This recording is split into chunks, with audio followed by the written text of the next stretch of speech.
Episode की शुरुआत मन्नत से होती है, जो अपनी दादी को चेतावनी देती है कि वे उसकी योजना को खराब न करें, अन्यथा वह इबादत की सारी सच्चाई भी बता देगी। चूंकि हमीदा हमेशा इबादत का पक्ष लेती है, जो गजल की बेटी है, मन्नत हमेशा ईर्ष्या में जलती रहती है। कायनात भी मन्नत के साथ खड़ी है, जो उसके बेटे की बहू होगी। जब हमीदा मन्नत के साथ हाथ मिलाने से इनकार करती है, तो बाद में उसे डराया जाता है कि वह न केवल इबादत को सुभान के जीवन से अलग कर देगी, बल्कि वह उसे मारकर इबादत से बदला भी लेगी।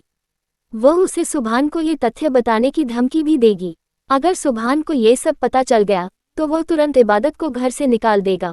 वह इबादत का चेहरा भी नहीं देखना चाहेगा।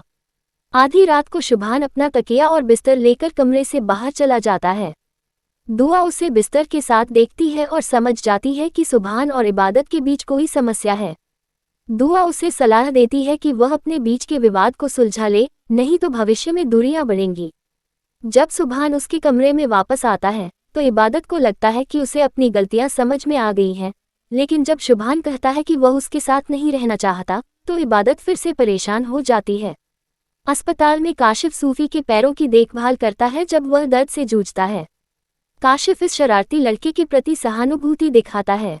सूफी भी फिर से इस महिला के प्यार में पड़ जाता है। हफीज भी सब कुछ नोटिस करता है और सूफी के मन की बात समझ जाता है। घर लौटकर सूफी डॉक्टर को बुलाती है और एक बार उससे मिलना चाहती है, लेकिन वह सूफी की मंशा समझ जाती है। मन्नत अपनी दादी के सामने दो विकल्प रखती है, एक तो अपनी साजिश का खुलासा न करना, या दूसरा इबादत की मौत का विकल्प चुनना। हमीदा मन्नत को याद दिलाती है कि उसका बदला लेने वाला रवैया न केवल इबादत को नुकसान पहुंचाता है, बल्कि पूरे परिवार को प्रभावित करता है। वह मन्नत से इन साजिशों से दूर रहने की विनती करती है, नहीं तो वह फिर से गलती करेगी। लेकिन मन्नत अपनी योजना वापस नहीं लेती और अपनी जिद पर अड़ी रहती है। वह शुभम को अपनी जिंदगी में पाकर इबादत की जिंदगी तबाह करना चाहती है। उसी समय अरमान निगार और गुलनाज भी कमरे में आते हैं और वे मन्नत को अपना समर्थन देते हैं, क्योंकि उन्हें इबादत की मां की वजह से तकलीफ हुई है। हमीदा उन तीनों का अपमान करती है। वह मन्नत को चेतावनी भी देती है कि जब काम हो जाएगा तो वे बुरे लोग उसे छोड़ देंगे।